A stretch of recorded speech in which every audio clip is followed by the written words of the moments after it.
No. Poi c'è lo stesso. Del via del popolo quando l'ho visto. Però perfetto.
Bueno, vamos a empezar. Antes de arrancar, quiero aclarar algo que me olvidé de decirles la clase pasada. Tiene que ver con el curso de Red Hat.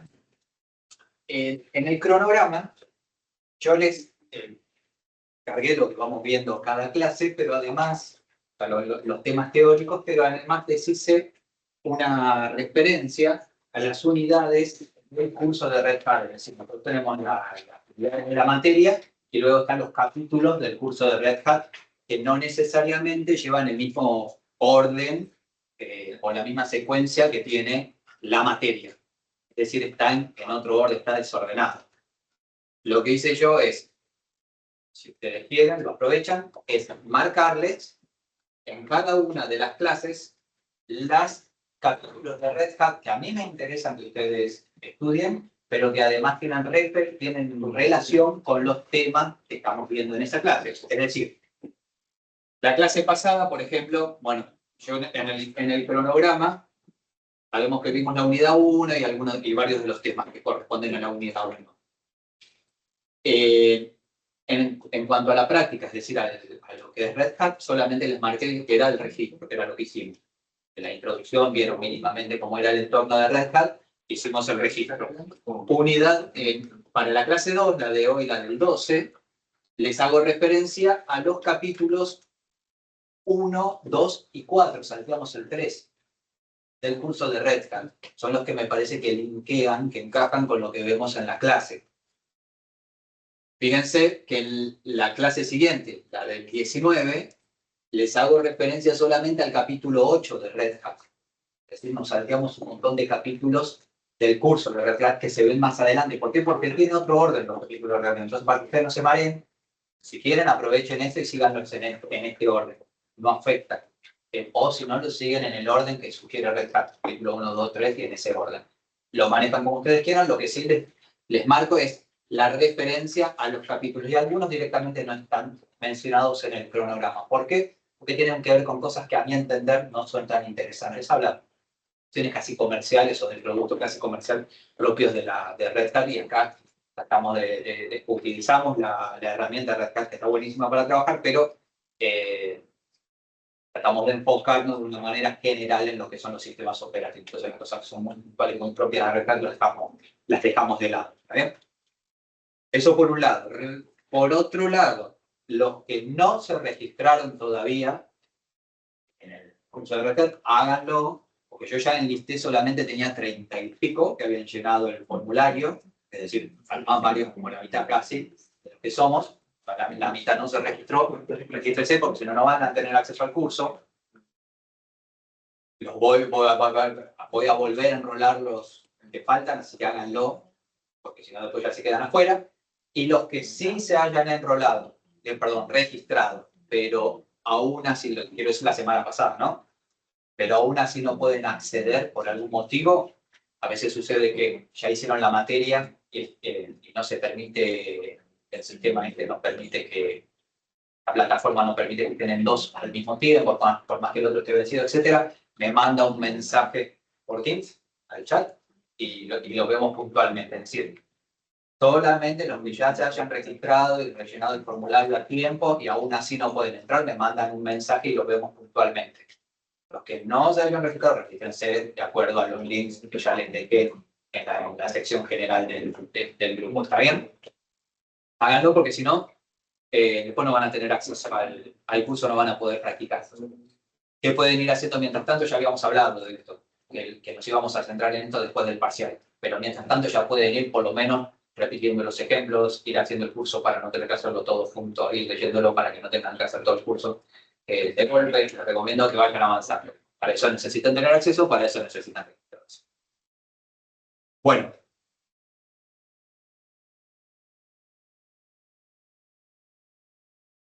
Otra cosa que ya habíamos charlado, pero aprovecho y lo miramos. Yo les dejo acá en la sección general también, no solo el material, sino las consignas y los cuestionarios, que yo les dije que en base a esto se hace el parcial. De acá salen las preguntas del parcial. Siempre les recomiendo que miren la última versión, yo a veces voy cambiando algunas preguntas porque no me gusta cómo está redactada, lo que sea, por ahí lo cambio, pero en general están estas preguntas y las pueden usar para repasar la clase. Por ejemplo, vamos a abrir la de la unidad 1, que de hecho está hace poquito había actualizado.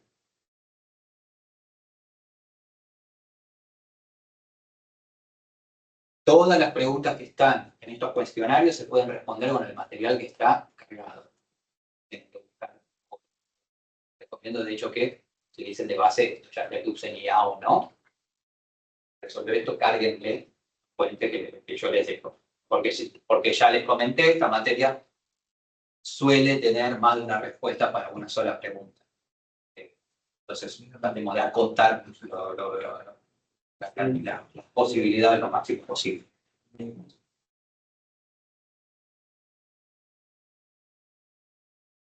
Bueno, como verán, de la unidad 1, por lo menos por ahora, tenemos 44 preguntas. Obviamente en el examen no voy a tomar las 44.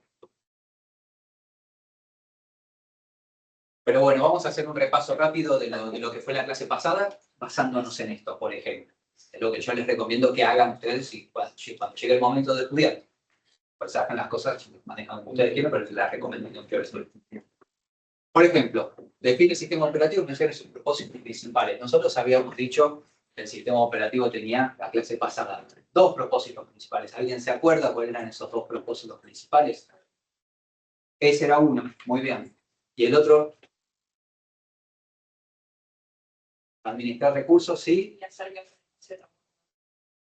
Sí, generar abstracciones, facilitar, funcionar como una interfaz que facilite al programa de usuario el entendimiento con el hardware, por ejemplo. Esos recursos que administran, que son de hardware, actualmente o mayormente. Entonces, administrar máquina extendida, dice en el texto. En el examen, por ejemplo, esto se resuelve con 6, 7 y 8 renglones. Se define lo que es el sistema operativo en sí y se explica en 2 o 3 renglones que es la máquina extendida, que es la gestión o la administración de esos recursos. ¿Okay? No hace falta en el texto, en los PDF que yo les cargo, hay muchísimas, hay páginas enteras sobre el tema, que a veces hasta se explica lo mismo de otros enfoques. Luego quiero que ustedes acoten, resuman, sintetizan lo que está en los PDF.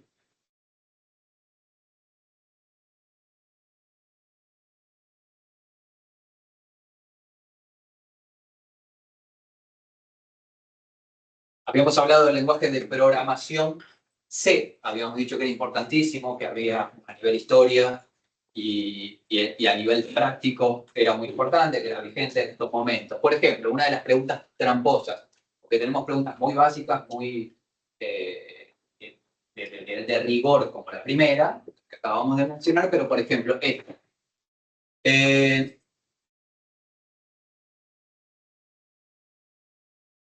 Explique por qué el lenguaje...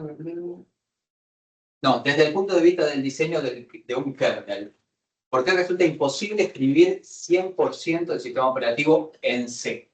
¿Cuándo de esto necesitan usar cosas que están directamente de arquitectura? Exactamente.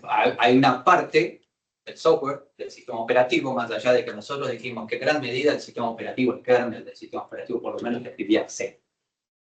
Algunos de ellos definían al sistema operativo como en gran medida un gran programa desarrollado, un extenso programa desarrollado en C. Bueno,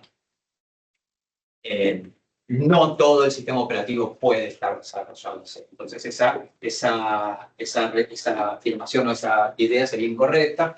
Vamos a tener una parte en el sótano del kernel escrito en ensamblador seguramente. Porque ahí tenemos que trabajar directamente con el hardware, ceder directamente en el hardware, y el lenguaje de programación C en realidad no está pensado para eso. Entonces va a haber, de algunas de estas cuestiones vamos a ver. Hola, clase.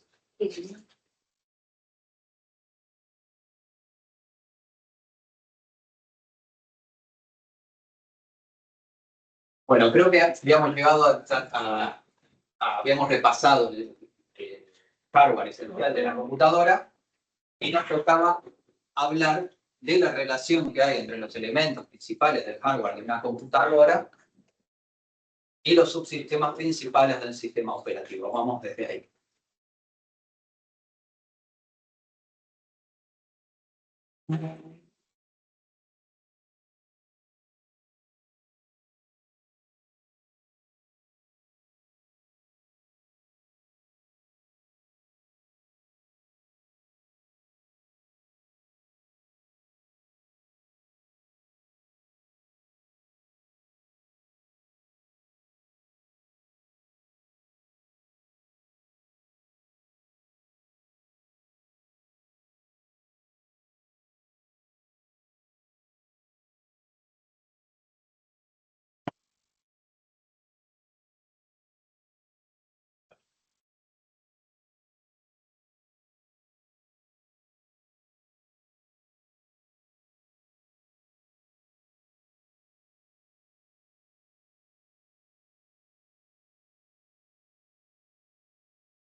Bueno, como casi todo en esta materia, no hay una única respuesta. Nosotros nos vamos a basar, es decir, cuando hablamos de subsistemas principales, no todos los autores sumen o entienden que se tienen los mismos subsistemas principales. Se divide a veces al sistema operativo en otros subsistemas, se entiende de otra manera. ¿Por qué?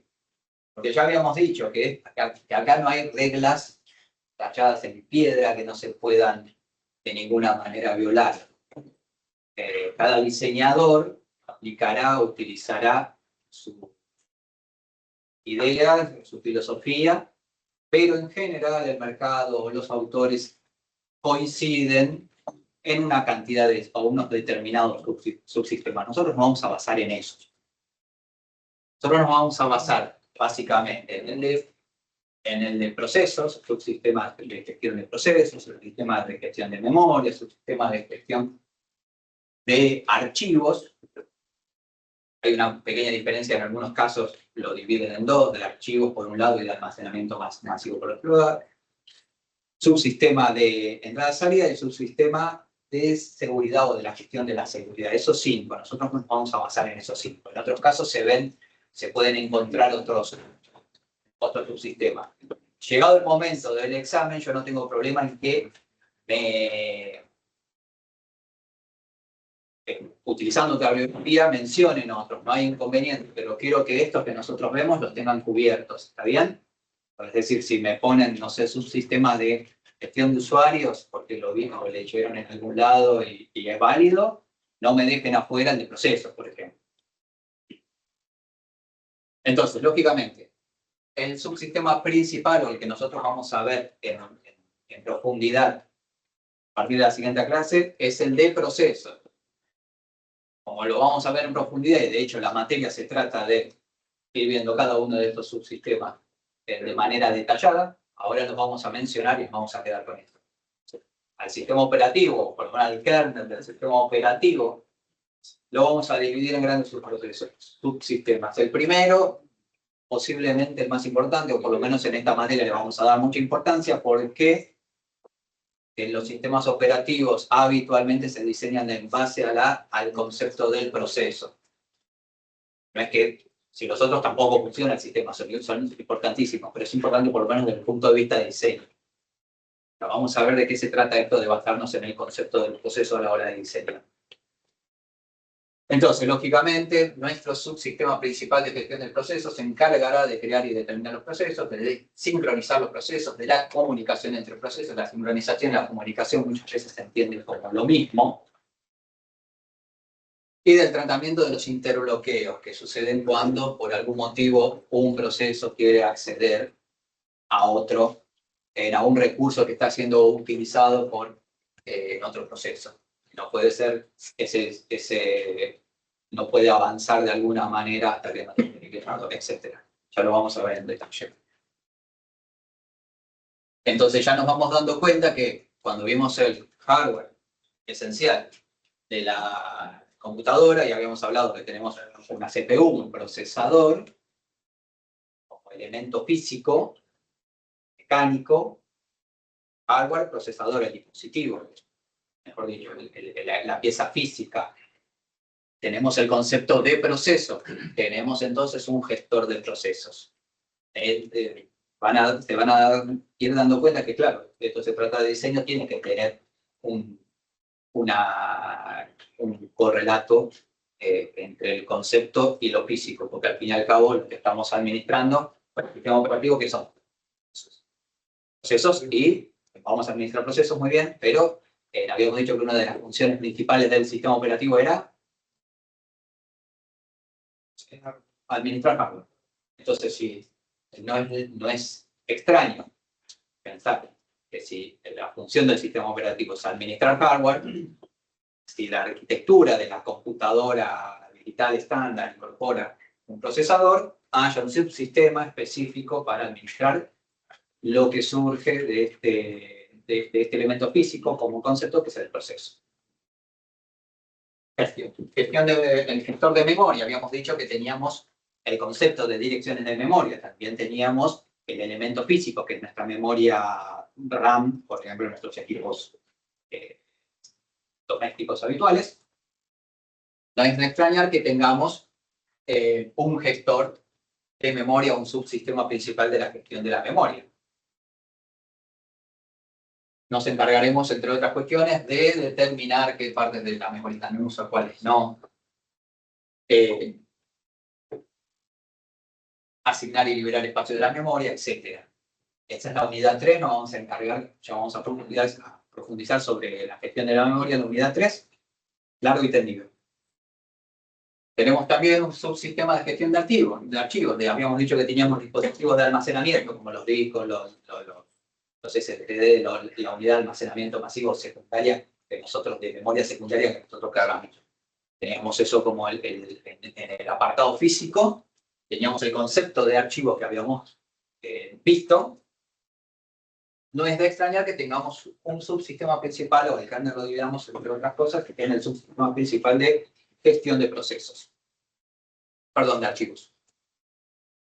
Lo mismo que sucede con la entrada-salida. Habíamos dicho que la mayoría de los dispositivos o la mayoría de los elementos de la computadora terminan siendo dispositivos de entrada-salida. Habíamos entendido el concepto de la entrada y la salida.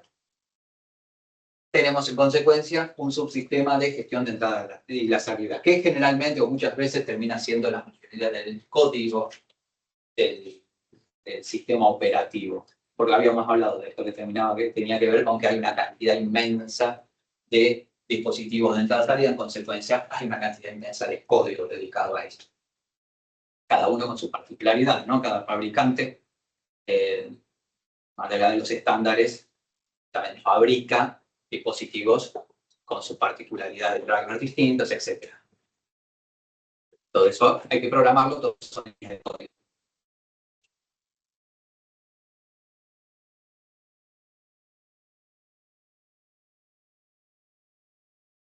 Y este es el más ambiguo, el más tramposo, el subsistema o la protección de la seguridad como parte del sistema operativo. Yo lo respeto, quiero decir, lo trato como un subsistema más en esta materia porque así nos lo indica nuestra bibliografía. No de esto lo tomo, pero es un asunto un poco extraño, porque en realidad no es un subsistema como tal, apartado, un bloque apartado, un módulo apartado dentro del kernel, sino que en realidad tiene que ver con la gestión de la seguridad, muchas veces tiene que ver, o influye o está presente en todos los otros subsistemas, ¿sí? No es que un solo módulo del sistema operativo se encarga de la seguridad y de la protección, que ya de por sí son conceptos diferentes. Así que bueno, en la última unidad de la materia vamos a hablar de la seguridad, vamos a hablar de algunos temas de seguridad de una forma un poco menos profunda que los otros, todo porque después tienen ustedes una materia específica para la seguridad, pero sepan que este es el más polémico de los subsistemas, es el que quizás no en todos los textos se encuentren como uno de los subsistemas principales. Los otros, los 4 anteriores, casi siempre están. Entrada, salida, dispositivos, almacenamiento o archivos, procesos y memoria, están prácticamente todos los libros de sistemas operativos. Ahora bien, servicios. Hay que diferenciar entre servicios de los sistemas operativos y los subsistemas. ¿Por qué? ¿Se acuerdan que habíamos dicho que teníamos un modo usuario y un modo núcleo? Kernel, que era el funcionamiento de la CPU, funcionamiento de la computadora. Tenía dos formas, por lo menos dos formas de operación, donde el modo kernel en el modo kernel teníamos acceso a todas las instrucciones propias de la computadora de la CPU. Y en el modo usuario teníamos acceso solamente a un conjunto o un subconjunto de esa totalidad de las instrucciones. La gracia del paso o de la petición o del paso de un modo al otro tenía que ver con que desde el modo usuario, un programa de usuario que funciona en modo usuario, solicitaba un servicio, acá la palabra secreta, servicio, al sistema operativo. ¿Qué es un servicio o qué involucra un servicio? Bueno, dependerá. Hay algunos servicios estándares generales, dependerá de cada sistema operativo que interpreta qué es servicio de sistema operativo y qué no es servicio de sistema operativo, y en base a eso a veces tenemos una pista o podemos entender qué será parte del sistema y qué no será parte del sistema. Empezamos con un servicio, el más polémico. Bueno, no sé si el más, pero de los que nosotros vamos a tratar, respecto de los que podemos discutir o de los que pueden llegar a tener una trampa en el examen. Interfaz de usuario. Casi todos los sistemas operativos disponen de una interfaz de usuario. A veces es una interfaz de pollero, de modo texto, otras veces será una interfaz gráfica. Pero el sistema operativo habitualmente ofrece una interfaz gráfica. Ahora la pregunta es si esto es parte o un servicio imprescindible del sistema operativo. ¿Ustedes creen que es parte del sistema operativo sí o sí la interfaz gráfica de usuario o el intérprete de mandatos? Ya habíamos hablado en la clase pasada, creo. Habíamos dicho que, de acuerdo a muchos autores, no. Y de hecho, de acuerdo a muchos diseños, no. Pero también pueden encontrar sistemas operativos que han entendido que la interfaz de usuario es parte esencial un servicio esencial del sistema, porque así lo han diseñado y punto. El que diseñó en esa época ese sistema operativo entendía que la interfaz de usuario era parte del sistema. En consecuencia, si es parte de un servicio esencial del sistema, pasa a ser parte del sistema operativo.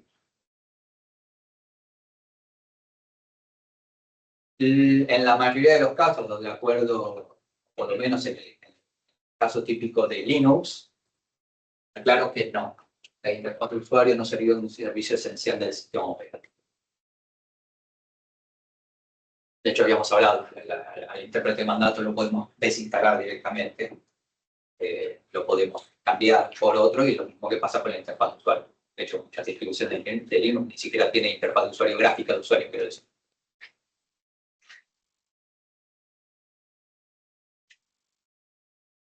Bueno, la ejecución de programas sí pasa a ser uno de los servicios esenciales de la mayoría de los sistemas operativos. Funciona como base para que esos programas de usuario puedan funcionar. En la mayoría de los casos es así. Alguna aplicación tiene que ser capaz de correr, sino para que queremos un administrador de recursos y no lo podamos explotar. Lógicamente, también nos facilita operaciones de entrada-salida. Ya hemos hablado de las complejidades de todos estos dispositivos de entrada-salida. Ya nos va a tocar hablar de esto largo y tendido en la unidad 5. La manipulación del sistema de archivos puede llegar a ser tomado como un servicio del sistema operativo esencial, o quizás, de acuerdo a la arquitectura del sistema operativo, no esencial. Ya vamos a ver algunos ejemplos.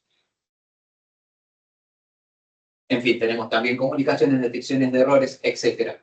Lo importante, lo que yo quiero que vean en este gráfico, es que el servicio del sistema operativo puede y en general involucra a más de un subsistema. Son dos conceptos diferentes. Un servicio puede estar dependiendo de más de un subsistema. Por ejemplo,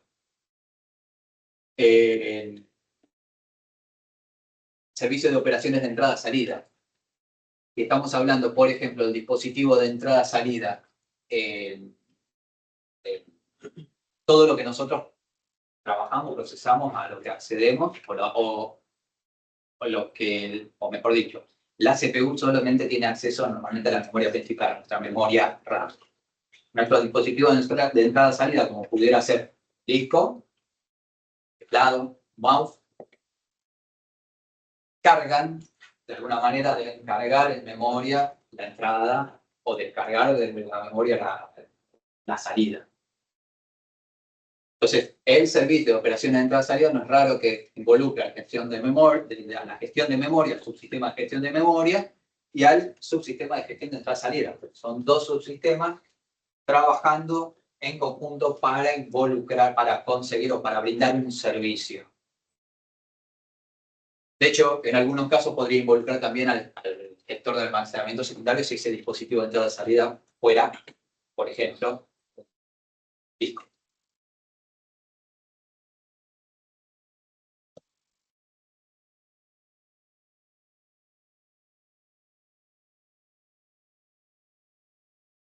Esto es lo que nos había quedado pendiente de la clase pasada. Vamos a seguir con lo que nos corresponde.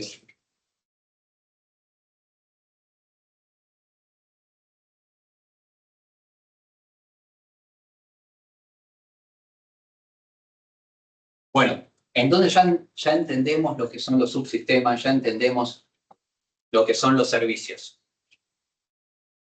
Tenemos una ligera idea, hoy mismo vamos a profundizar, de lo que es el modo núcleo, el modo usuario, es decir, la dualidad de modos, computadoras.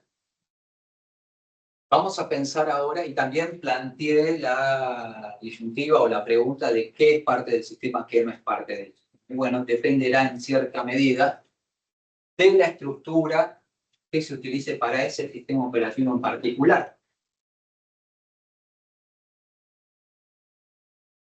La estructura del sistema operativo se refiere a la forma en que está organizado internamente. Hay muchas formas de organizar el sistema operativo, nosotros vamos a ver solo algunas, porque hay un montón a lo largo de los años que se han diseñado de diferentes formas, y sepan que la mayoría de estas estructuras o estos diseños en particular, estas arquitecturas en particular, son teóricas o genéricas. Luego los sistemas operativos reales, comerciales, a veces no se ajustan del todo al 100% algunas de estas arquitecturas. Esto es la teoría. Luego en la práctica a veces un sistema operativo tranquilamente puede tener que ver con dos tipos de arquitectura, entrar en dos categorías como mínimo. Eso no es de extrañar. No es de extrañar tampoco que a lo largo de los años un sistema operativo originalmente encaje en un tipo de estructura y luego evolucione y cambie. ¿Está bien? Así que no se queden cerrados. Yo les voy a dar algunos ejemplos y por ahí van a encontrar. Por ejemplo, no sé, vamos a hablar de Linux en una categoría y de Linux en otra categoría. Y ustedes van a decir, bueno, pero ¿era en una o en otra? Bueno, puede ser en los dos.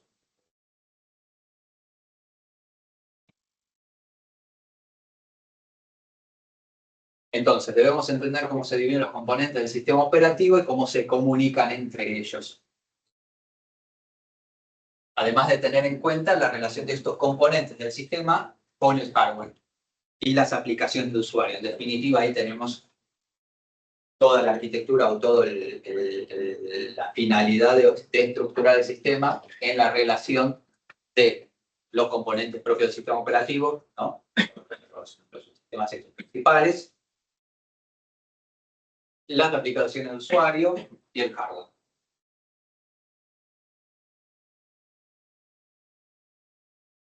Hay distintos modelos de estructura y cada uno tiene sus ventajas y desventajas, como suele suceder. Algunos componentes básicos de la estructura de kernel pueden ser el kernel con sus módulos o subsistemas, los subsistemas que vimos, por ejemplo, el de memoria, el del proceso, etc. Va a salir además. Podemos hablar también de las interfaces con el usuario y las aplicaciones de utilidades propias del sistema. Acá ya tenemos una polémica. Depende del enfoque. Algunos entienden que solamente los subsistemas principales o lo que hace al kernel en sí forma parte del sistema operativo. Otros entienden que algunas aplicaciones o programas que podríamos llamar de sistema también son parte del sistema operativo y no están funcionando necesariamente en modo kernel. Por eso se llaman aplicaciones o utilidades del sistema. Así que de nuevo, una pregunta que no necesariamente tiene una sola respuesta. Ustedes eligen el enfoque que prefieran o mencionan lo que yo les dije. En algunos casos se interpreta de una forma o de la otra, no importa, mientras me lo sustituyen, no tenga lógica, yo les voy a poner bien. Siempre es bueno, o lo que les conviene en estos casos, es mencionar algún ejemplo, justificarse en algún ejemplo. Entonces, la cantidad de las características de los componentes dependerá de la lógica del diseño. Por lo que no todos los sistemas operativos se estructuran en base a la misma cantidad y tipo de componentes. Eso es el de no siempre tenemos el mismo tipo de componentes si los estructuramos de la misma manera.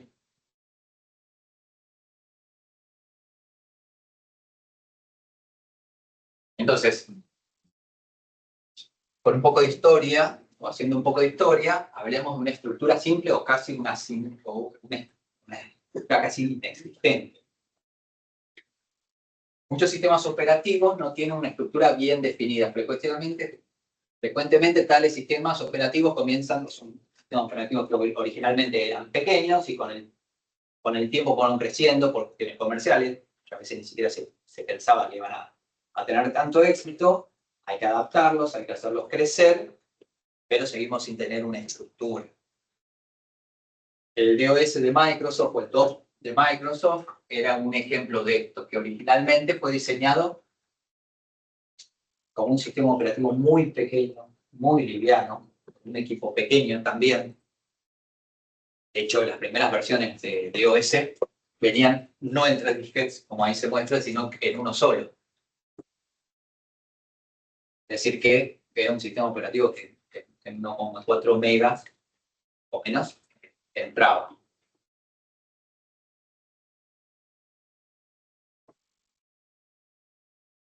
También hay que tener en cuenta que en esas épocas las computadoras, la época del DOS, si no me equivoco, es la de procesar la del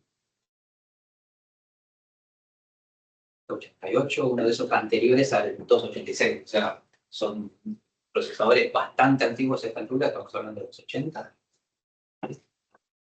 y no tenía las características de hardware, si no me equivoco, ni siquiera incorporaba el modo dual, de modo usuario, modo kernel, y tenía un diseño muy particular, una estructura muy particular. Era un sistema operativo pequeño que luego se volvió muy popular y tuvo que crecer. No contaba con una estructura interna muy sofisticada.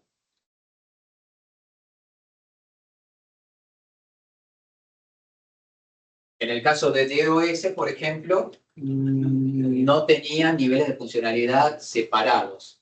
Lo que yo les decía, esto de la protección del modo usuario para las aplicaciones de usuario y el modo kernel justamente para el sistema operativo.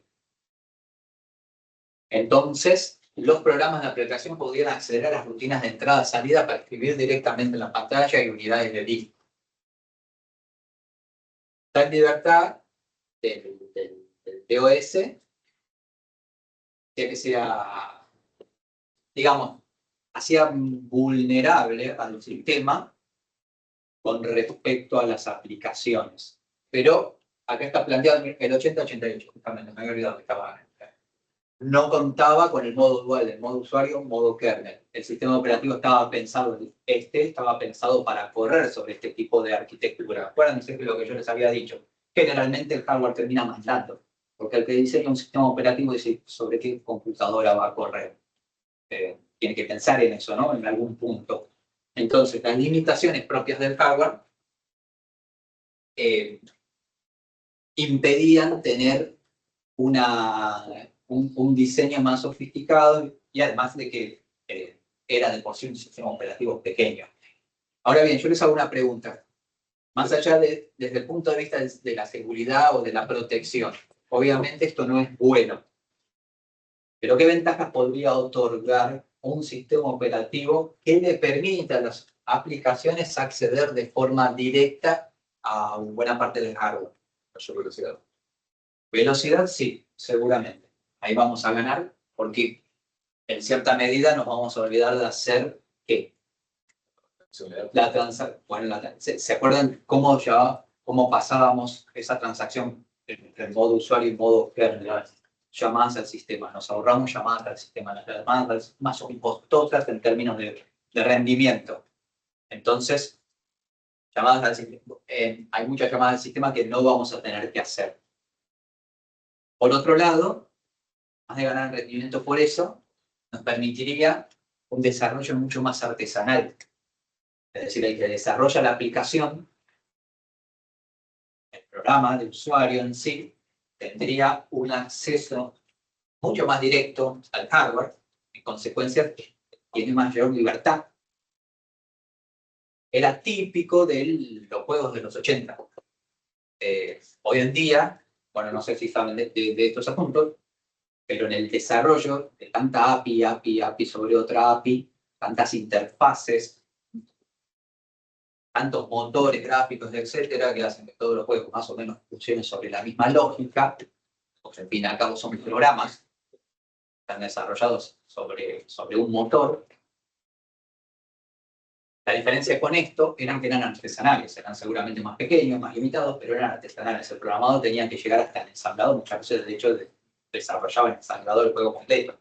Y si no, una parte en C y una parte en ensamblador.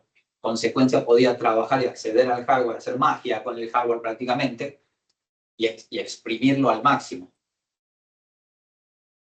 Lo malo de esto es que obviamente no había muchos estándares. Cada estudio, cada empresa trabajaba a su manera, encontraba el camino para sacarle el provecho al hardware a su manera y no se avanzaba de una manera coordinada en el mercado. Pero bueno, se gana por un lado, se pierde por el otro.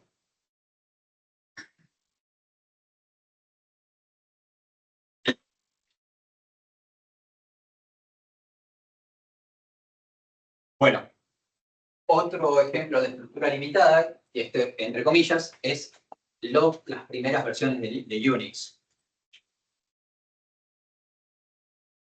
No de la misma manera, porque los primeros Unix sí contaban con una separación de privilegios, entonces no teníamos esa limitación tan importante que tenía que tenía el 2 de Microsoft. Así que, de alguna manera, se podría esto cuestionar y decir que en realidad termina siendo, o Unix entra desde los comienzos en una categoría monolítica, que ahora vamos a ver de qué se trata, o en los dos.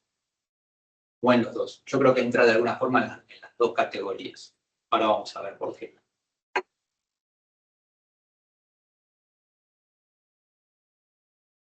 Se lo considera muchas veces una estructura simple a las primeras, a Unix en sus primeras versiones. ¿Por qué? Porque no contaba con unas subdivisiones internas tan claras entre los componentes como luego pasó a tener.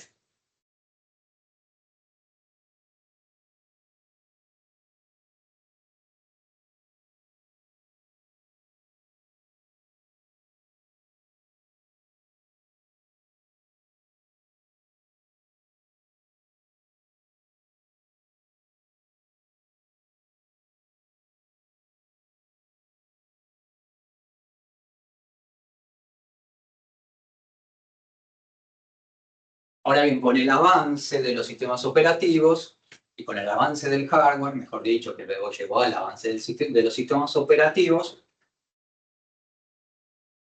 se empezaron a estructurar internamente, a dividir internamente las partes, los módulos del sistema operativo de diferentes maneras. Se han ensayado un montón de estructuras. Las más representativas son los monolíticos, los sistemas de capas, los microkernels, los sistemas cliente-servidor, máquinas virtuales, exokernels. Son formas de estructurar. O sea, hay algunos conceptos ya los conocemos, máquinas virtuales ya les suena, pero piénsenlo desde el punto de vista de un sistema operativo. Los exokernels tienen que ver con la virtualización también, los sistemas modulares y los híbridos. Nosotros nos vamos a centrar principalmente en los monolíticos, los sistemas de capas y los microkernels. ¿Por qué? Porque son muy diferentes entre sí. Y en base a esos, luego se desarrollan los otros de alguna manera. Si tuviéramos que decir dónde encaja Linux, por ejemplo, probablemente tendremos que decir que es o un monolítico o un modular. Lo vamos a ver. Bueno, los sistemas monolíticos. En el caso de la estructura de un sistema operativo monolítico, estructuran el núcleo de manera tal que todo el sistema operativo se ejecuta como un solo programa en modo kernel.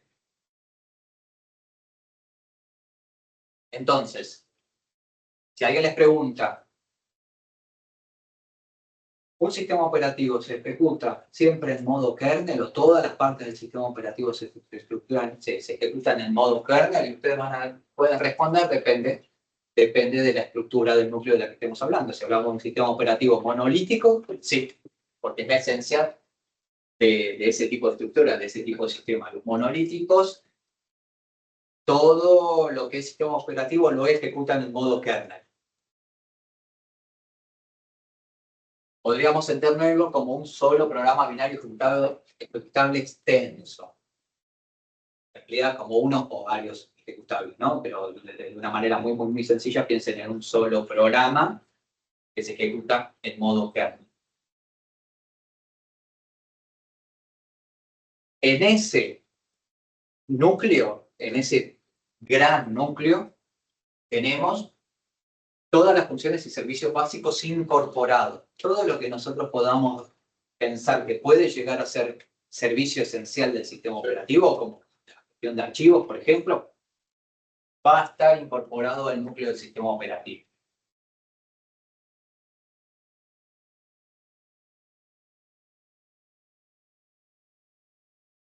Lo que tiene de bueno que cuando utilizamos esta técnica, cada procedimiento del kernel tiene la libertad de llamar a cualquier otro. ¿Qué ventaja piensan que esto puede incorporar? Exactamente, no tenemos que hacer llamadas. No tenemos que hacer las llamadas al sistema porque estamos en modo kernel, no tenemos que pasar del modo usuario al modo kernel. Se gana performance. Claro, tenemos algo más, ¿no? Al tener miles de procedimientos que se pueden llamar entre sí sin restricción, con frecuencia se produce un sistema poco manejable y difícil de comprender. Tenemos un núcleo muy grande, con libertades en los elementos, no es raro que se produzcan inconvenientes. Una manera de tratar de solventar estos inconvenientes es similar a lo que sucedía con el sistema sin estructuras, pero bueno, empezamos a estructurar mínimamente, por lo menos podemos separar los tipos de procedimientos,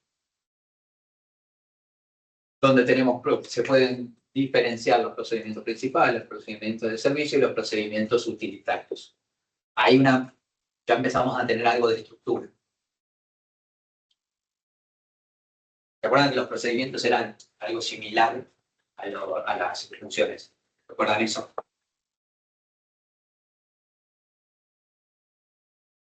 Cuando hablamos de procedimientos o de funciones, no son lo mismo técnicamente, pero dentro del ámbito de los sistemas operativos quizás estamos haciendo referencia a lo mismo, casi es un sinónimo. Lo importante es diferenciarlo de las llamadas al sistema. Separemos llamadas al sistema de procedimientos y funciones. Sí. Pero un sistema no kernel, para comunicarse con otros partes del sistema operativo, pasa de modo kernel, modo usuario, modo kernel. No te entiendo. O sea, pero el monolítico como que siempre estás en el modo kernel. No, en el monolítico la idea, bueno, sí, los subsistemas siempre funcionan en modo kernel, ¿no? Todos los subsistemas. No salís de tu burbuja, por decirlo, hasta que te vuelves. Claro, pero obviamente que existen aplicaciones de usuario que sí funcionan en modo usuario. Sí. El kernel es o el sistema operativo en esencia, todo funciona en modo kernel. Sí. Y en el sistema no monolítico, cuando pasas de un sistema a otro, o sea, depende del componente. Y ahora lo vamos a ver con un ejemplo. Te va a quedar claro cuando veamos los microkernels, que son como el antítesis del monolítico.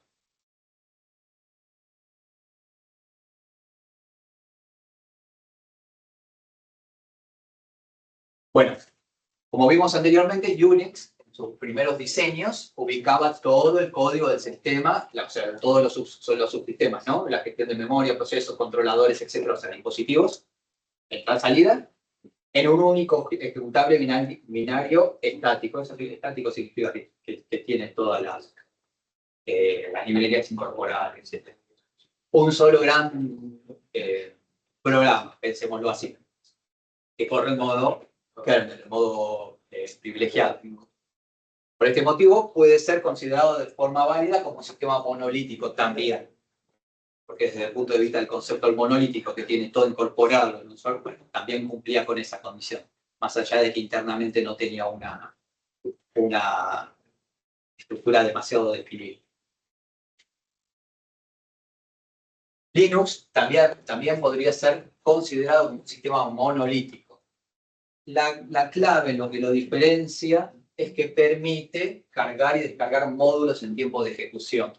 Eso lo ubicaría en realidad en otra categoría que son los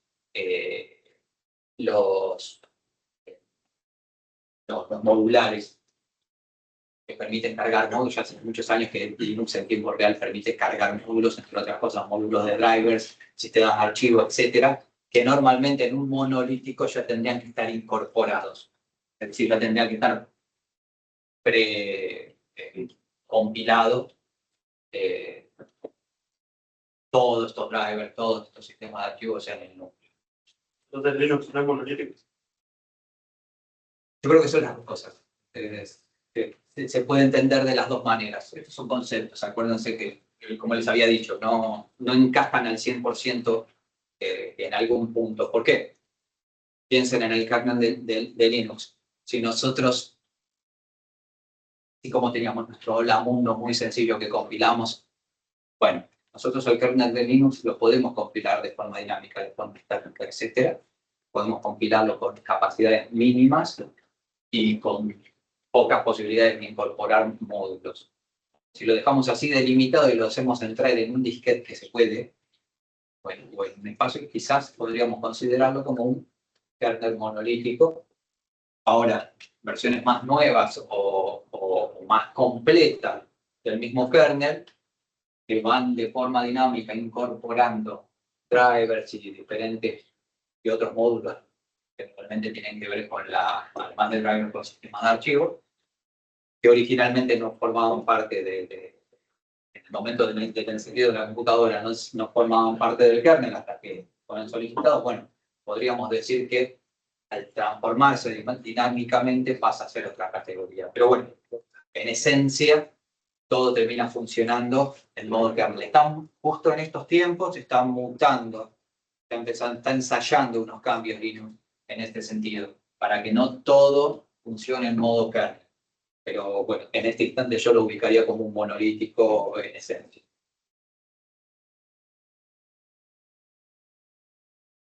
Así que sí, las respuestas para la mayoría de este tipo de preguntas son largas y confusas.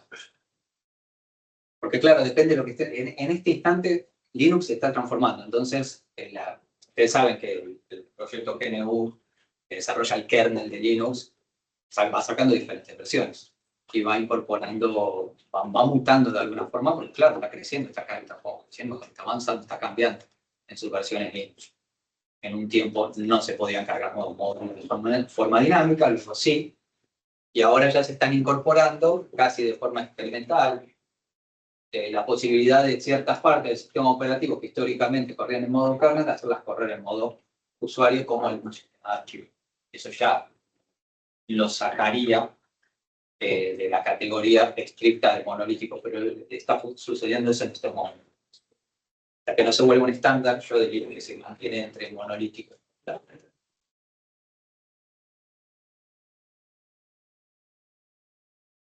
Bueno, otra arquitectura, otra estructura, los sistemas de capas. Todos los que programan más o menos tienen una idea de lo que es una capa.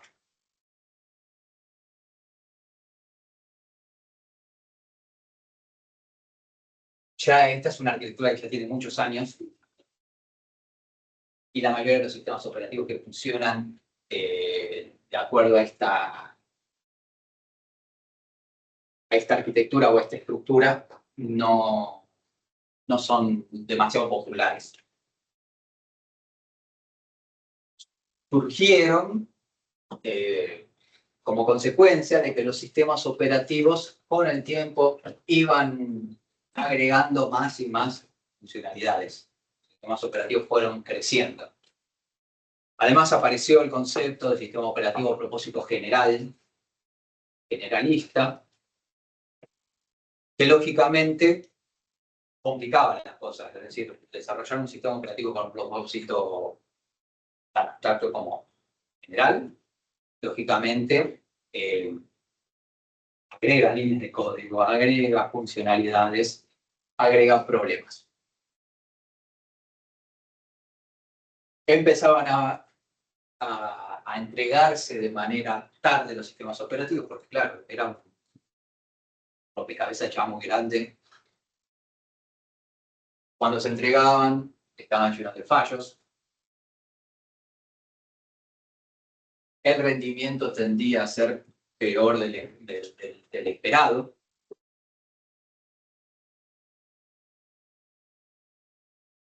Y al ser cada vez más complejos los sistemas operativos, pasaban a ser cada vez más vulnerables, es decir, más líneas de código, más posibilidades de que entre esa línea de código haya errores o inconvenientes que puedan llegar a ser inseguro el sistema.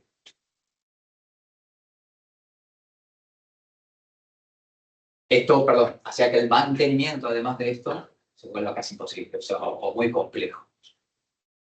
Entonces, una opción de diseño alternativo al monolítico que habíamos visto recién era el de separar el sistema operativo en capas, cada una construida encima de la que tiene debajo. A veces se entiende como capa, otras veces como anillos.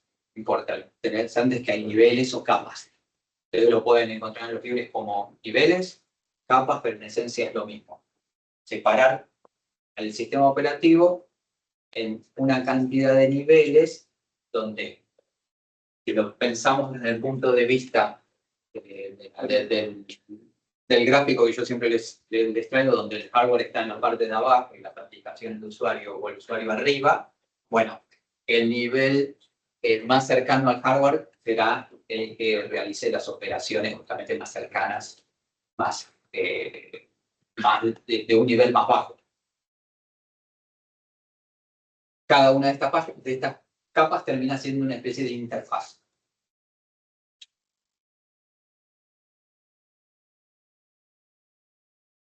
Bueno, en los niveles de extremos, es decir, en la capa superior, en la capa inferior, o en la capa interior y la capa exterior, tenemos al hardware y tenemos la interfaz de usuario. Esos dos niveles, lógicamente, no forman parte del sistema operativo. El hardware, lógicamente, es parte del sistema operativo, ni siquiera es software, ¿verdad? La principal ventaja del método de capas es la simplicidad de construcción y sobre todo la depuración, la futura depuración del sistema operativo.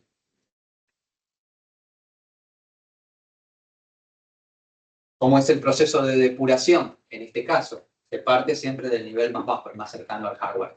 Al hardware se lo da por bueno siempre, lo toma por bueno, por correcto, tiene efectos en ese sentido, y se va capa por capa depurando. Una vez que se termina de depurar una capa de nivel inferior, se toma por buena y se pasa a la siguiente capa.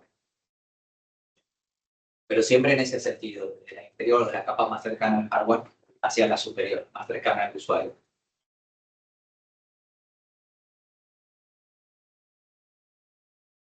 Gracias a esta estructura de capas, niveles en la nueva, no ves ahí, el primer nivel puede ser depurado sin afectar al resto del sistema.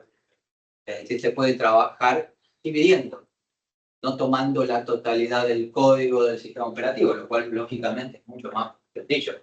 Pueden trabajar en equipos independientes, sin enterarse de qué hace el otro equipo de alguna manera, porque cada capa, al fin y al cabo, tampoco se entera de cómo hace las cosas las capas que tiene adyacentes, hasta superiores y inferiores. Lo único que les interesa es qué es lo que hacen en esencia. Cómo lo hacen ya no les interesa a las capas.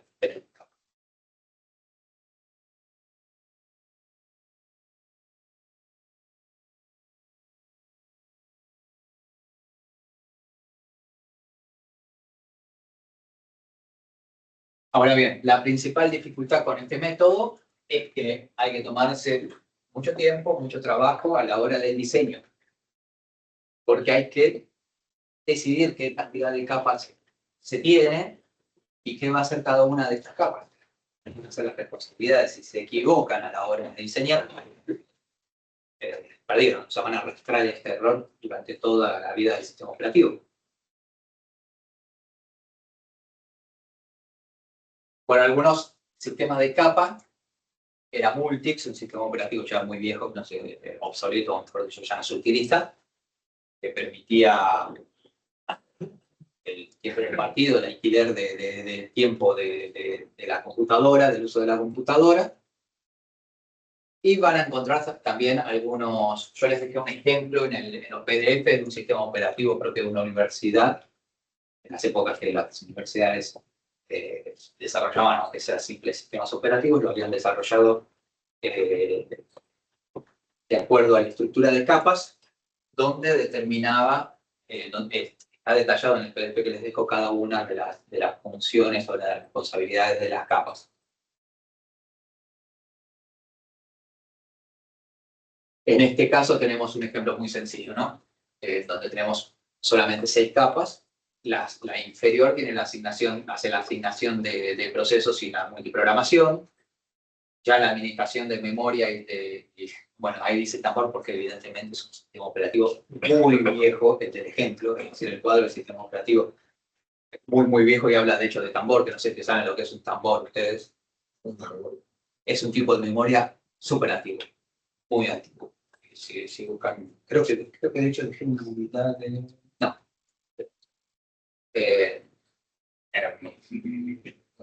Parece un ahorro para una unidad de memoria tipo tambor.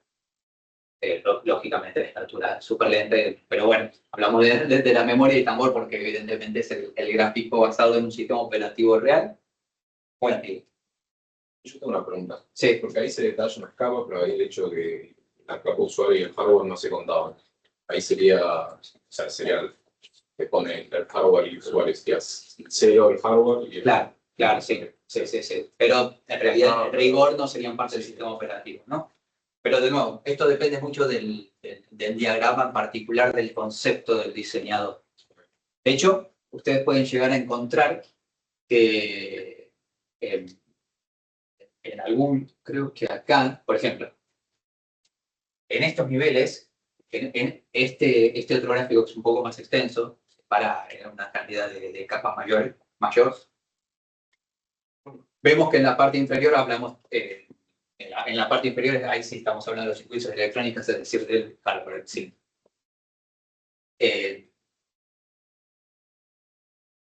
Pero en la parte superior vemos que tenemos en la capa 13 el intérprete de mandato. Nosotros habíamos dicho hasta hace nada, hasta hace unos minutos, que el intérprete de mandato y la interfaz gráfica de usuario en general no forma parte del sistema operativo. Bueno, evidentemente acá se lo tomó en cuenta, porque el diseño de este sistema operativo muy antiguo también sí lo contempló, porque lo interpretó como un servicio esencial del sistema y bueno, está en la capa, bueno, en las capas de más arriba, eso sí es razonable, pero se van dando cuenta también que algo de la lógica de lo que hablábamos se respeta. Si bien forma parte del sistema operativo según este diagrama, pero en la parte superior, queda en la zona más cercana al usuario, más alejada del hardware. Bueno, vamos con la antítesis del caso opuesto de los monolíticos, que son los microkernels. Estos son interesantes. Bueno, los errores en el kernel pueden paralizar el sistema de inmediato. Los procesos de usuario, en contraste, se pueden configurar para que el error en ellos tal vez no sea fatal. Es decir, como ya sabíamos, los procesos de usuario, los programas de usuario no tienen acceso al hardware, podríamos proteger a la computadora de errores fatales o de accesos erróneos, incluso maliciosos de los programas a nuestra parte física del sistema. La idea básica detrás del diseño del microkernel es conseguir, sobre todo, alta confiabilidad. Entonces, lo que se hace es dividir al sistema operativo en módulos muy pequeños y bien definidos. Solo uno de esos módulos, que es el microkernel en sí, se ejecuta en modo kernel. Entonces, esto es radicalmente distinto a lo que yo les acabo de decir hace un rato. Acá queda claro que en modo kernel solamente va a funcionar una partecita del sistema operativo. El resto del sistema operativo va a funcionar en modo usuario.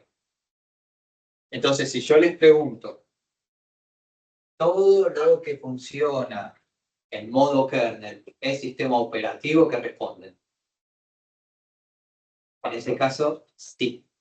Depende, en ese caso, depende. Si funciona en modo kernel, sistema operativo. Ahora, si funciona en modo usuario, ¿es parte del sistema operativo o no? Ahí sí vamos, depende. Si hablamos de un microkernel, posiblemente sí. O sea, sí, es posible, porque hay partes que no corren en modo kernel. El microkernel sí funciona en modo kernel y obviamente es parte del sistema operativo. Entonces, si funciona en modo kernel, al menos que aparezca un ejemplo, que me muestren un ejemplo que exista, es parte del sistema operativo. Si no funciona en modo kernel, depende, veremos. El modo usuario puede funcionar parte del sistema operativo si utilizan, por ejemplo, la estructura de microkernels. Entonces, por ejemplo, al ejecutar cada driver de dispositivos y sistema de archivos como proceso de usuario separado, es decir, los drivers en este caso no van a estar funcionando en modo kernel, van a estar funcionando en modo usuario, va a estar raro. Lo mismo que pasa con el sistema de archivos. Un error en alguno de estos procesos puede hacer que falle ese componente en particular, pero no todo el sistema, porque no está fallando el kernel en sí del sistema operativo, no está fallando el sistema operativo. O mejor dicho, está fallando una parte que no es la que funciona en modo kernel. Lo que no está fallando es el microkernel, es lo que nos interesa en este caso, en este tipo de estructura. ¿Dónde se utiliza? ¿Dónde son comunes los microkernels? Son comunes, por ejemplo, en aplicaciones de tiempo real. ¿Se acuerdan que habíamos hablado de sistemas operativos de tiempo real que se encontraban sobre todo en sistemas operativos industriales, de la aeronáutica, etcétera, que tendrían que ser tolerantes a las fallas? Con este diseño, es más difícil que el sistema operativo falle, que tenga un error fatal. Nosotros en este caso estamos buscando. ¿Qué se les ocurre que se pierde, así como se gana con fiabilidad? ¿En qué se pierde? Y performance. Sí, ¿por qué? Y porque el tener que estar jugando en los distintos módulos hace que sea todo más ineficiente. Es exactamente eso, así tal cual. Antes, con el monolítico, ganábamos en performance. ¿Por qué? Porque cada una de las partes del sistema operativo corría en modo kernel y no tenían que hacer el paso de modo usuario a modo kernel, no tenían que hacer llamados al sistema, etc. Todo eso habíamos dicho que era costoso en cuanto a tiempo, en cuanto a rendimiento. En este caso, estamos obligados, como lo mínimo indispensable corre en modo kernel y todo lo demás en modo usuario, tendrán que estar haciendo los drivers, por ejemplo, de dispositivos, que lógicamente necesitan acceder a lo que hardware, son controladores de dispositivos al fin y al cabo, o sea, manejadores de dispositivos, tienen que acceder a los dispositivos. Para poder acceder a los dispositivos, solamente eso solamente lo podemos hacer en el modo kernel, ¿se acuerdan? Entonces, ¿qué necesitan hacer para acceder a esos servicios? Hacer llamados al sistema. Perdemos en rendimiento.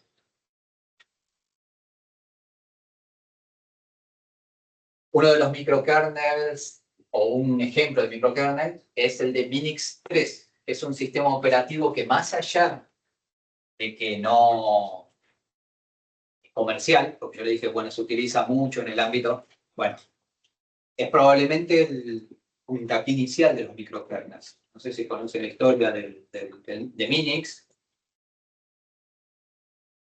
Fue desarrollado por un profesor de sistemas operativos, holandés, si no me equivoco, que pensó en reducir al mínimo el kernel para justamente conseguir simplicidad y poder enseñarle a sus estudiantes con mayor facilidad, que no se compliquen.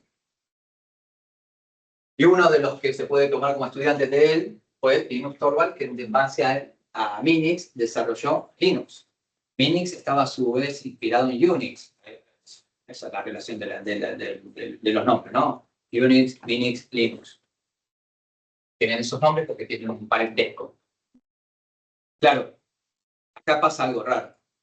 Y es que habíamos dicho que Linux, o mejor Unix, era incluso un sistema hasta sin estructura, y si lo teníamos que meter en una categoría de las estructuras definidas, podía ser monolítico. Lo contrario es Minix, basándose en eso, o sea, el desarrollador de Minix, que es Tannenbaum, que es el escritor de uno de nuestros libros de cabecera, los obligatorios en este curso, desarrolla un microkernel, desarrolla el concepto opuesto. Por eso, repito, depende del diseñador, del desarrollador. El EVA tiene libertad para estructurar el kernel a su manera.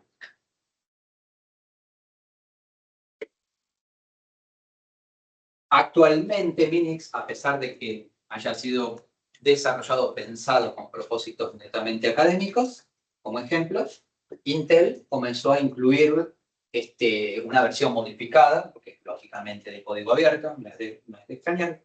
Ese es el código que tomó después Torvald, el creador de Linux, para su primera versión del sistema operativo. Intel, gigantes de los microprocesadores, tomó Linux, modificó, Minix, perdón, modificó el código y hizo una versión adaptada para incluirlo como sistema operativo dentro de sus microprocesadores, o sea, sus procesadores. Tiene un sistema operativo propio con su memoria dedicada, se utiliza creo que generalmente para el manejo interno del procesador. Se pueden hacer un montón de cosas, pero este motor de gestión de Intel vive dentro del procesador y corre su propio sistema operativo. Entonces ustedes tienen un sistema operativo funcionando incluso cuando la computadora está apagada, y es Minix. Entonces, mucho más popular de lo que uno piensa, porque procesadores Intel hay por todos lados.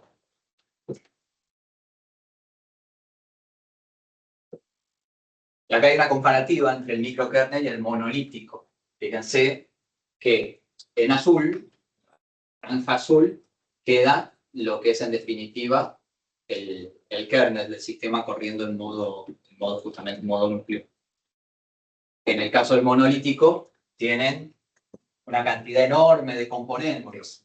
En el caso del microkernel queda solamente lo esencial.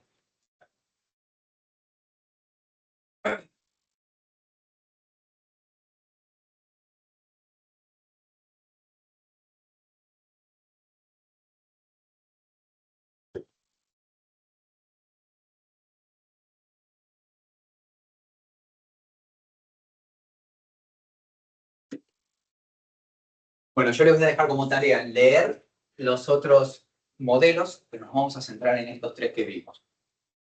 Como detalle, digo, porque si no, no vamos a llegar bien.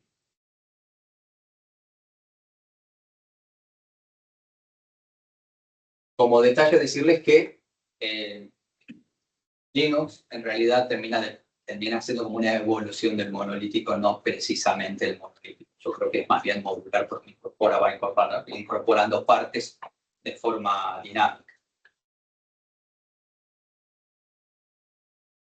Bueno, ya hablamos bastante del modo usuario y modo núcleo.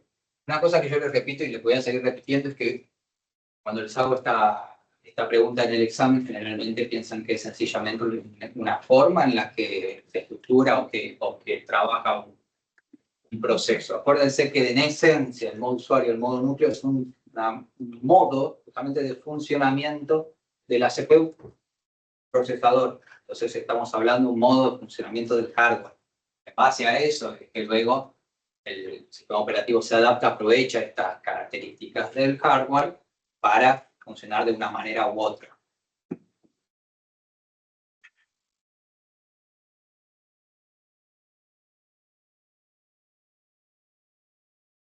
El sistema operativo es un software al igual que las aplicaciones de usuario. Bueno, eso es una obviedad, ¿no? Pero el sistema operativo es el que se encuentra en la capa más cercana a los componentes físicos. Eso también lo vimos. No era tan obvio, pero ya también lo vimos. La mayoría de las computadoras tienen dos modos de funcionamiento, el modo kernel y el modo usuario, el modo dual. A veces se encuentra como modo de protección el modo usuario, el modo de privilegio o de super acceso el modo, pero en definitiva es el modo kernel, el modo usuario, modo núcleo, modo usuario.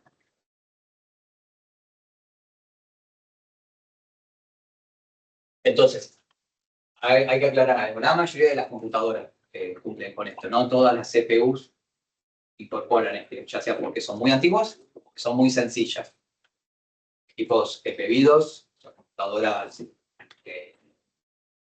sobre todo de la arquitectura ARM, o de ese tipo de arquitecturas muchas veces no incorporan, bueno, la ARM sí, pero de ese tipo de chips embebidos, normalmente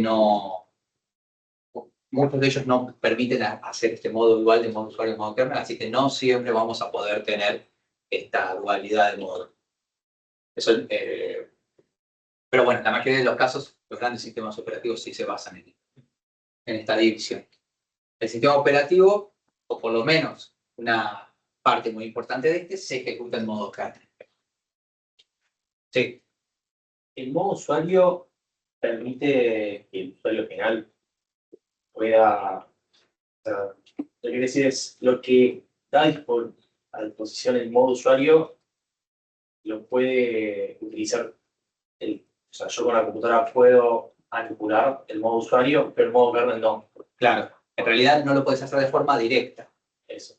De forma directa no tenés acceso a las instrucciones de la CPU. ¿Se acuerdan que habíamos dicho que al final una CPU, un procesador, era como una, yo creo que había dicho navaja suiza, algo así, o una caja de herramientas, ¿no? Que viene con justamente sus herramientas, una cantidad de herramientas determinada y limitada. Hagamos de cuenta que en el modo kernel, todas esas herramientas, que son las instrucciones, lo que puede hacer en esencia la CPU, están disponibles. En el modo usuario, sería como una restricción casi mecánica, un impedimento a nivel hardware, que no nos va a permitir utilizar muchas de estas instrucciones. Eso es una medida de protección. Entonces piénsenlo, si se quiere, no sé, como una licuadora, algo muy sencillo, una licuadora antigua que no tenga electrónica, que sea puro mecánica. Que tiene dos botones. Uno es un modo, el otro es el otro modo. Entonces va a una velocidad o a otra velocidad. En el modo usuario sería la velocidad más baja, en el modo kernel tendríamos la velocidad o la potencia máxima. Pero desde un lugar no se puede acceder a, o sea, la división es mecánica de un modo al otro, no se puede hacer un salto de otra manera. Creo que lo vamos a entender si hablamos del tramo. Entonces, en el modo kernel, el sistema operativo tiene acceso completo al hardware y puede acceder a cualquier instrucción de la máquina o que la máquina sea capaz de ejecutar. Todo el set de herramientas con el que viene nuestra CPU, que dependerá de la arquitectura propia de esa CPU, de la marca y modelo propio del CPU, de los estándares, está disponible en el modo kernel. No así, tenemos solamente un acceso a un subconjunto, una parte reducida de esas instrucciones en el modo usuario. Entonces, modo usuario, instrucciones restringidas. Modo kernel, total acceso al hardware. Puente entre el kernel, o el modo kernel y el modo usuario, las llamadas al sistema, syscall. Su modo usuario, si desde un programa del modo usuario quiere, por ejemplo, escribir un editor de texto, por ejemplo, queremos escribir un .doc en el disco, hay que acceder al hardware, lógico. Bueno, ese programa de usuario que pudiera ser un Word, de alguna manera va a realizar una llamada al sistema para que el sistema operativo en realidad escriba en disco ese archivo. El sistema operativo toma el control cuando se hace la llamada, luego que se hace la llamada al sistema, hace el trabajo, en realidad ejecuta en definitiva la llamada, lee el conjunto de llamadas, pensémoslo una sola, pero generalmente incorporan muchas llamadas.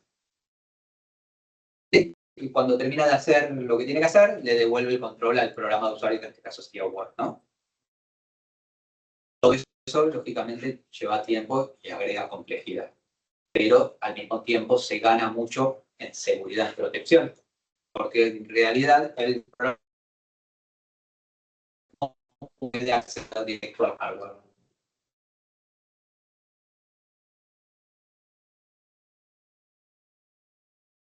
El resto de software, lo que no se ejecuta en modo kernel, lo que no es sistema operativo en sí mismo,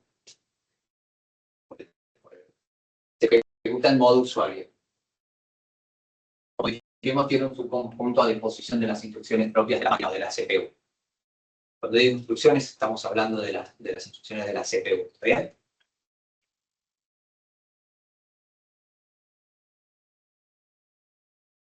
Las instrucciones que en particular están restringidas son las que afectan al control de la máquina o que se encargan de la entrada-salida. Entrada-salida como acceso, por ejemplo, a disco.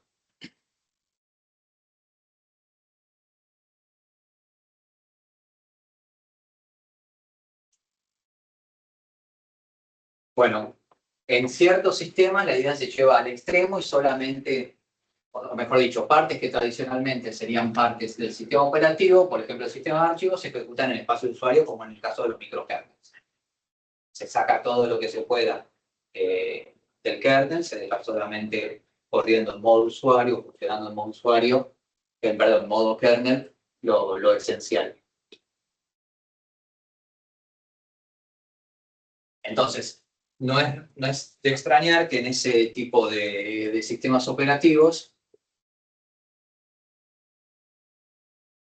trazar, determinar el límite entre el sistema operativo y las aplicaciones de usuario o los programas de usuario es difícil de determinar. Se genera confusión. No sabemos exactamente qué parte es sistema operativo, qué parte son aplicaciones, aunque sea del sistema, qué parte son interfaces con las aplicaciones, etc. Ese tipo de confusiones yo las acepto, digamos, son razonables. Ustedes se equivocan de alguna manera o tienen una duda y en el examen escriben, bueno, no queda claro en qué, yo lo tomo porque justamente es lo que sucede. Al haber tantos conceptos y tantos tipos de arquitecturas o de estructuras, es razonable dudar.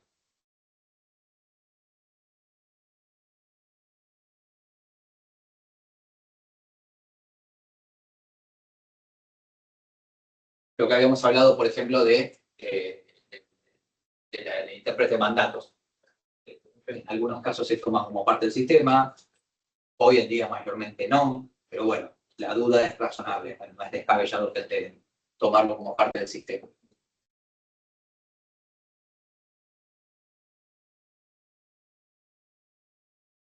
Entonces, lo que sí está claro, y esto no se olviden, todo lo que se ejecuta en modo kernel es sin duda parte del sistema operativo. Acá no va un depende. Acá no hay duda. Si ejecuta en modo kernel, es sistema operativo. ¿Está bien?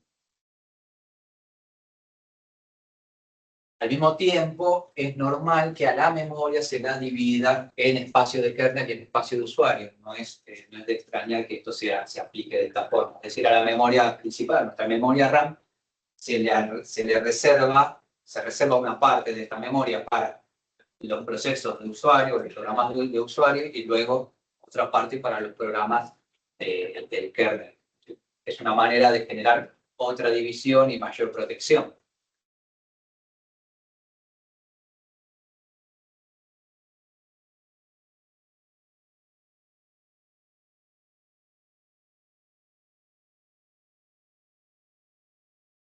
Por ejemplo, los sistemas Unix, generalmente, el kernel cumple estas tareas principales: la gestión de la memoria, gestión de los procesos, gestión de dispositivos y seguridad de llamadas al sistema. Básicamente los subsistemas principales que nosotros contemplamos.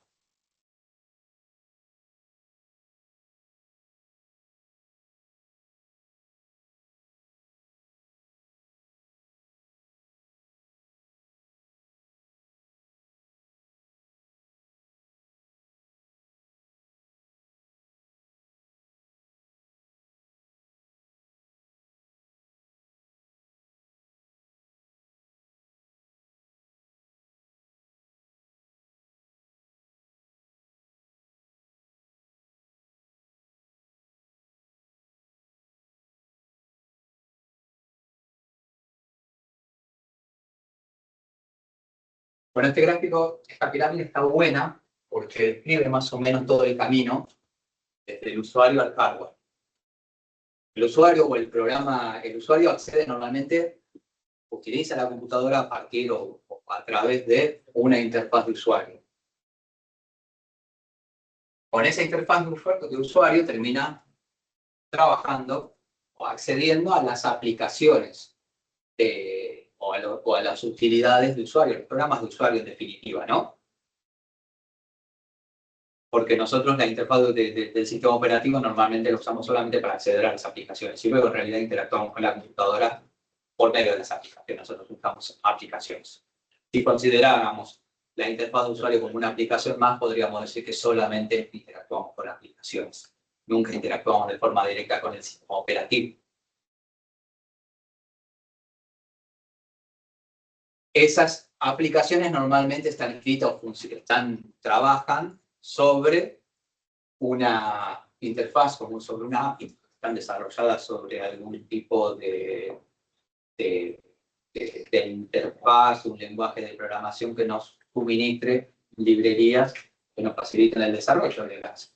Ya simplemente si escribimos en C nuestro programa de usuario, van funcionando sobre esas librerías estándar.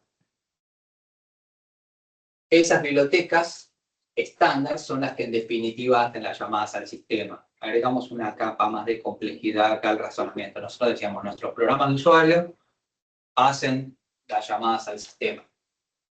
En realidad lo que las hace es una librería intermedia, una capa intermedia. Abajo de esta librería podríamos decir que ya tenemos en definitiva el sistema operativo, que luego vamos a desglosar. Vamos a ver que primero tenemos una interfaz de las llamadas al sistema para luego llegar al kernel, ¿sí? o a la parte esencial del núcleo con sus subsistemas principales, y abajo de todo el código dependiente de la arquitectura, que ahí ya estamos hablando de ensamblador puro en general.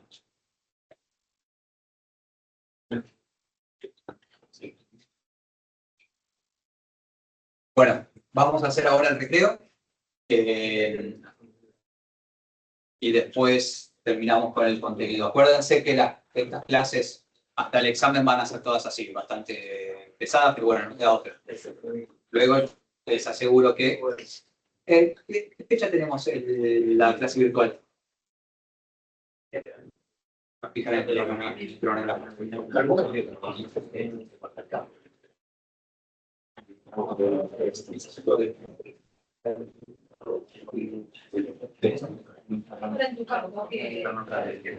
Cinco años. 5 de 9.